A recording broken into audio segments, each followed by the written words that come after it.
Olá, minha gente. Eu estava aqui tentando iniciar um live, um Face Live, mas eu estou no hotel em Montevidéu. Vim para a Assembleia Plenária do Parla Sul e caiu o sistema Wi-Fi do hotel e tive que interromper, mas eu vou começar de novo. Estava falando da minha indignação com o que aconteceu no Senado, que o João Alberto, o senador João Alberto, na presidência do Senado, fez votar esse acordo de liberdade de espaço aéreo entre o Brasil e os Estados Unidos sem ninguém no plenário, tinham 6 ou 7 pessoas. O senador Lindenberg Faria tentou postergar a votação para que pudesse ser mais discutido e não foi possível. Eu fiz uma intervenção e fui ignorado pelo senador, parece que não existia senador presente no Senado. E esse senador é o presidente da Comissão de Ética do Senado da República. Minha gente, vocês não imaginam o que está acontecendo com o Brasil. E esse acordo de espaço aéreo entrega o espaço aéreo brasileiro para os Estados Unidos de uma forma vil, de uma forma absurda.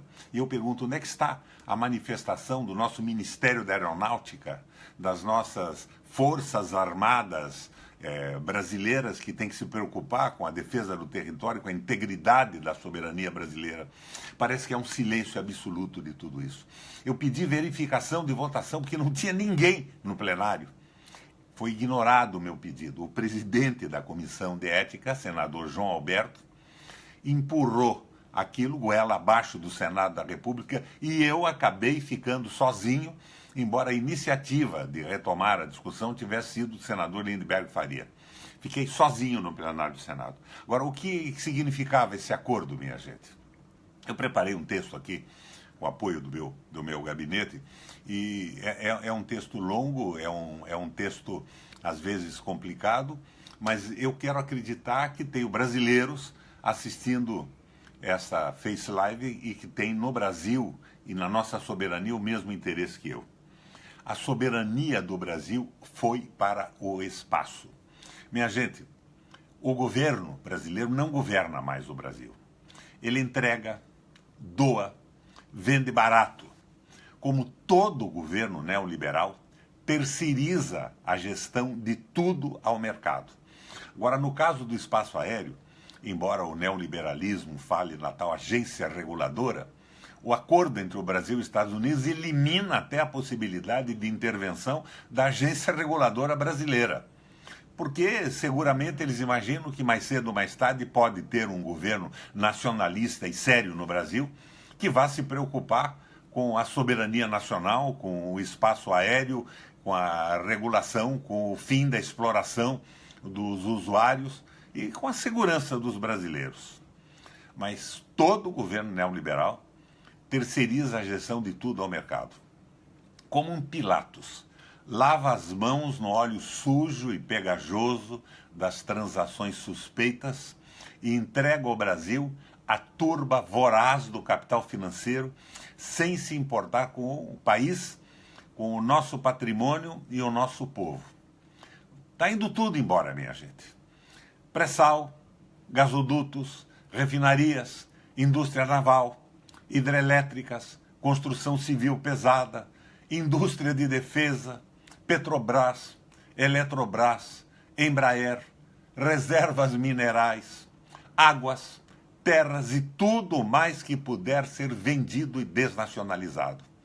Esta é a finalidade do atual governo no Brasil, com a complacência da mídia, com o silêncio das Forças Armadas e a quiescência vergonhosa do Congresso Nacional.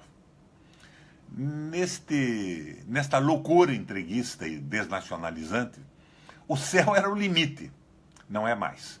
Até o nosso céu se foi. Ante um plenário com meia dúzia de senadores, com suspeita inversão de pauta, foi feita uma inversão de pauta, e total ausência de debate, foi aprovado o novo acordo de serviços aéreos entre Brasil e Estados Unidos, contra meu voto e meu pedido regimental de verificação de quórum, solenemente ignorado pelo senador João Alberto, que presidia a trágica sessão.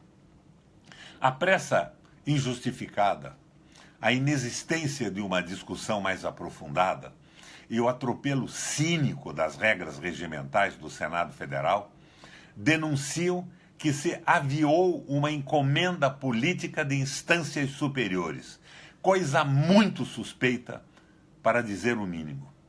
Com efeito, basta ler com cuidado o texto do acordo, coisa que o Senado não fez, para ficar perplexo e ressabiado. De fato, o texto do novo acordo difere bastante do antigo acordo pactuado entre Brasil e Estados Unidos da América em março de 89, o qual foi baseado no modelo tradicional de concessões recíprocas para tráfego internacional de aeronaves, com fixação pelo Estado Nacional de algumas rotas, limitação da quantidade e frequência de voos e tipos de aeronaves, entre outras restrições, incluindo até a especificação de parâmetros para cobrança de tarifas de passageiros. Não foi assim que aconteceu. Já o novo acordo se enquadra na categoria dos novos compromissos internacionais na área da aviação civil e se aproxima da política de céus abertos, que busca reduzir restrições à operação das empresas aéreas dos países signatários em voos internacionais, baseando-se na livre concorrência, na liberdade tarifária e menor, se é que existe alguma, interferência governamental. Desta forma, este novo acordo pactuado pelo Brasil com os Estados Unidos é baseado totalmente em regras de mercado e permite a ampla flexibilização para a operação de empresas aéreas americanas em voos internacionais com tráfego no território das partes. No tocante a tal flexibilização, há de se destacar em especial o artigo 11 do ato internacional aprovado, o qual tem a seguinte redação. Preste atenção a isso. A redação do artigo 11. Cada parte permitirá que cada empresa aérea determine a frequência e a capacidade do transporte aéreo internacional que oferece com base em considerações comerciais do mercado. Em conformidade com esse direito, nenhuma parte limitará unilateralmente o volume de tráfego, a frequência ou a regularidade do serviço ou o tipo ou tipos de aeronaves operadas pelas empresas aéreas da outra parte. Vamos em frente. Nenhuma parte imporá às empresas aéreas da outra parte um requisito de primeira recusa, direito à opção, proporcionalidade de número de voos, taxa de não objeção ou qualquer outro requisito relativo à capacidade, frequência ou tráfego que possa ser inconsistente com as finalidades deste acordo. Vamos em frente. Nenhuma das partes exigirá o registro para aprovação de horários, programação de voos charter ou planos operacionais pelas empresas aéreas da outra parte. No que tange especificamente aos voos charter, destacamos o que diz o parágrafo 5º do artigo 2º, o qual tem a seguinte redação. Brasileiros, prestem atenção nesse acordo feito pelo Brasil e Estados Unidos. Vamos à redação do parágrafo 5 do artigo 2º. Cada parte autorizará operações não regulares, charter, de passageiros, carga e combinados, sem limitação quanto ao número de voos. Perceberam?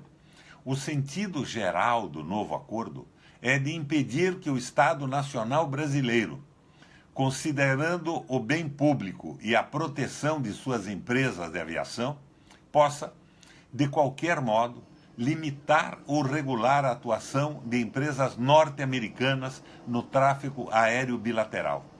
São as empresas norte-americanas que decidirão, sozinhas, quantos voos farão, para onde farão e quanto cobrarão pelos serviços. E isto vale tanto para os voos regulares quanto para os voos charter, de passageiros ou de carga. Os mais desavisados poderão argumentar que o acordo prevê reciprocidade. é ridículo. Mas tal reciprocidade é apenas formal e ilusória.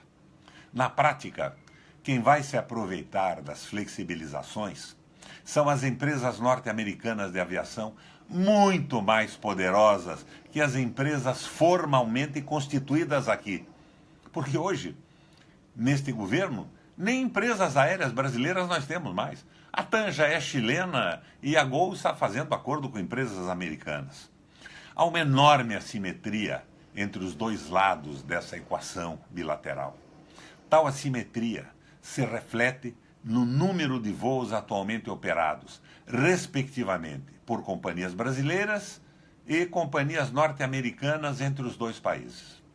Hoje, empresas formalmente brasileiras operam 72 voos semanais entre os dois países.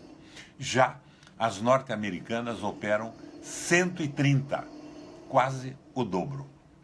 Com a crise brasileira, é provável que tal assimetria se aprofunde. Obviamente, o novo acordo, com sua lógica de mercado, na qual o Estado brasileiro não terá participação alguma, deverá contribuir decisivamente para o aprofundamento desta assimetria e para a progressiva desnacionalização deste setor estratégico para o Brasil. Ressalte-se que essa desnacionalização se aprofundou bastante nos últimos anos. As pouquíssimas empresas de vulto aqui constituídas já têm, pelo que se sabe, participação majoritária de capital estrangeiro. A tendência, portanto, é que essas empresas, entre aspas, nacionais, façam acordos com empresas norte-americanas e acabem virando sócias minoritárias no tráfego aéreo bilateral. Este quadro se agravará ainda mais caso o Congresso Nacional aprove o projeto de lei que permitirá a estrangeiros deterem 100% do capital de empresas aéreas que operam no Brasil. Atualmente, os estrangeiros só podem ter formalmente 20% do capital dessas empresas. Tal limitação tem sólida razão. Em quase todo o mundo, o serviço aéreo é considerado estratégico para a segurança de um país, pois é através dele que se integra o espaço nacional e se faz a comunicação com o exterior. Observe-se que um país continental como o Brasil, com grandes problemas de infraestrutura de transporte, tem uma importância brutal nos serviços aéreos para a integração nacional. Essa importância é muito maior aqui. Afinal, o que seria da Amazônia, por exemplo, sem o transporte aéreo de cargas e passageiros? Assim, entregar o serviço aéreo a estrangeiros significa criar uma grande vulnerabilidade para o país, pois empresas internacionalizadas vão obedecer prioritariamente o critério de suas matrizes. Atualmente, já é grande a reclamação da população com os preços absurdos das passagens e com a escassez de linhas aéreas em regiões onde a demanda é menor. Eu vejo aí o grito da Vanessa Graziotin do Amazonas, do Randolph Rodrigues do Amapá, diante deste quadro. Esse quadro de abandono deverá se ampliar com a abertura ao capital estrangeiro, pois os investidores desejarão recuperar seus investimentos rapidamente e não terão qualquer compromisso com a integração do espaço nacional. É lógico isso, não é? Mas além de favorecer os interesses das empresas norte-americanas de transporte e contribuir para a desnacionalização do setor, o ato internacional aprovado a solapa no Senado também avança nas regras relativas à segurança da aviação. Ele assegura o direito da realização de visitas técnicas de segurança aeroportuária no território da outra parte, para verificar se as medidas de segurança fixadas pelo anexo 17 da Convenção de Chicago estão sendo implementadas. Por favor, minha gente, vocês não vão imaginar que a ANAC brasileira e a Polícia Federal do Brasil irão aos Estados Unidos fazer inspeções de segurança. Caso nossas autoridades tenham o topete de fazê-lo, serão escorraçadas a pontapés e enviadas para aquela colônia de férias norte-americana no Guantánamo. Porém, é fácil imaginar autoridades norte-americanas andando por nossos aeroportos e distribuindo instruções a granel. Deste modo, embora o Estado brasileiro não venha a ter mais nenhuma ingerência no tráfico aéreo bilateral, o Estado norte-americano terá ingerência, inclusive no nosso território. Assim sendo, a política de céus abertos, contida nesse acordo, escancara nosso espaço aéreo para os interesses comerciais das grandes companhias aéreas norte-americanas e para os objetivos de segurança dos Estados Unidos da América, em detrimento público do interesse do nosso país, do nosso Brasil. E a soberania nacional? Bem, esta vai para o espaço literalmente. Onde é que fica, então, a palavra das nossas Forças Armadas? Onde é que fica o interesse da segurança nacional? Onde é que fica o Estado soberano e nacional brasileiro? Mas isso foi aprovado no Senado da República. Eu fiz um recurso e encaminhei esse recurso à mesa. E tive a notícia aqui no Uruguai hoje, sábado, de que a mesa liminarmente rejeitou o meu recurso. Na mão de quem está o Congresso Nacional? Que espécie de governo nós temos? Que espécie de comando nós temos no nosso legislativo? Minha gente, estão acabando com o Brasil. Nós estamos nos transformando num Estado associado aos Estados Unidos, é de um Porto Rico. Trabalhador escravizado, sem garantias de trabalho, previdência na mão dos bancos privados, sem petróleo, sem espaço aéreo, sem Eletrobras, vendendo a Embraer, querem vender a água para a Nestlé e para a Coca-Cola. Vocês não percebem o que está acontecendo no Brasil? Companheiros que me acompanham no Face Live, no Facebook, minha gente, é preciso haver uma reação. Quando nós estamos dizendo que não pode haver a condenação do Lula sem prova concreta e sem o último recurso sem ser julgado, nós estamos dizendo que não pode haver presunção de culpabilidade. A presunção é de inocência. Quando nós dizemos que não admitimos essa condenação e a prisão, nós não estamos defendendo o Lula. Nós estamos defendendo o povo brasileiro, você. Amanhã ou depois, um juiz resolve que por convicção, por indícios extremamente frágeis, resolve te condenar e te pôr na cadeia e você não tem acesso nem mesmo a um recurso mais. Você não está vendo o que estão fazendo com o Brasil? Estão acabando com a garantia da cidadania e, ao mesmo tempo, entregando o Brasil para o comando do capital financeiro internacional, a interesses que não são os interesses dos brasileiros. Minha gente, precisa haver uma reação. Vocês não gostam do Lula? Tudo bem, eu tive extremas contradições com a política econômica do Lula. Eu fui oposição ao governo do Lula com o Meirelles, eu fui oposição ao governo da Dilma com Joaquim Levy, mas eu não sou oposição ao Brasil, eu não posso me somar a medidas que prejudicam a segurança de nosso povo, a segurança do nosso país, a construção do Estado Nacional Soberano. Brasileiros, nós temos que, de alguma forma, reagir. E na próxima eleição, vocês imaginam, eles estão evitando que candidatos progressistas se candidatem. Eles estão com o comando absoluto da mídia, eliminando a comunicação. Vocês vejam, eu protestei contra esses espaços aéreos livres no plenário do Senado. Vocês não viram uma notícia numa televisão, numa Rede Globo, no SBT, numa Bandeirante, numa cadeia de rádios nacional? Eu estou utilizando aqui esse recurso do Facebook, o Face Live. E mesmo com a utilização desse recurso, eu não me sinto seguro. Porque esses recursos não são dominados pelos interesses brasileiros. Eles podem, com o algoritmo, diminuir de forma sensível a minha possibilidade de comunicação.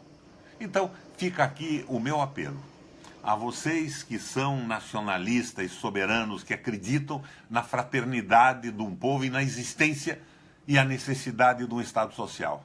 Me ajudem a divulgar estas questões. Não apenas esta seção dos espaços aéreos, mas essa nossa luta intensa em defesa do nosso Brasil. Minha gente, aqui do Uruguai, através do Face Live, estou levando a vocês a minha indignação. Uma indignação que se constituiu em indignação solitária no plenário do Senado da República. Bom dia a vocês.